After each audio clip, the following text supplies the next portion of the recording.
Hi friends, ఈరోజు మన recipe వచ్చేసి ఎగ్ ఆమ్లెట్ గ్రేవీ అండి.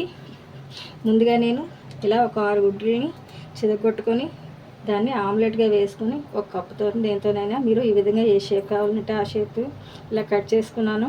ఇప్పుడు దీన్ని పక్కన పెట్టేసుకున్నామండి. ఇప్పుడు స్టవ్ వేసుకొని ప్యాన్ పెట్టుకొని ఆయిల్ పోసుకున్నానండి. ఇప్పుడు ఇందులో ఇట్లా సన్నగా తరిగిన ఉల్లిపాయలు వేసుకుంటున్నాను. ఉల్లిపాయలు వేసుకొని తర్వాత చూడండి ఇలా 3 పచ్చిమిరపకాయలు చీలికలు అలాగే ఒక 2 టమాటా ముక్కలు ఇలా వేసేసుకొని ఒక 5 నిమిషాల పాటు దీన్ని మగ్గించుకుందామండి. చూడండి ఫ్రెండ్స్, మనకి ఉల్లిపాయ పచ్చిమిర్చి టమాటా ముక్కలు చూసారా ఇలా మగ్గిపోయండి.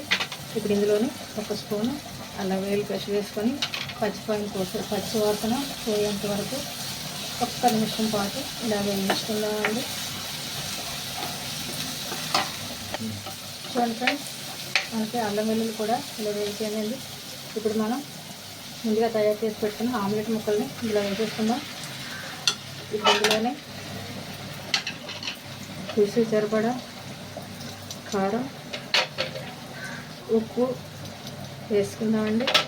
ఇందులోనే చూడండి ఇలా చిక్కగా తీసుకున్న చింతపండు రసం కూడా వేసేసుకుందాం.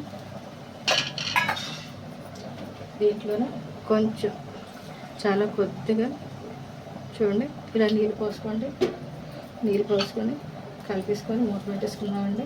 ఇది 10 నుంచి 15 నిమిషాల్లో మనకి కూర రెడీ అయిపోతుందండి.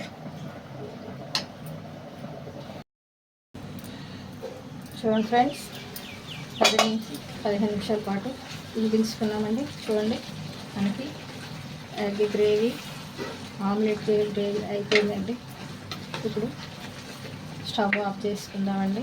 ఎందుకంటే ఇవి ఆఫ్నా కూడా ఈ ఉన్న జ్యూసీని ఈ ముక్కలు పీల్చేసుకుంటాయండి. అందుకని ఈ మాత్రం జ్యూస్తో మనం ఆఫ్ చేసుకోవాలి.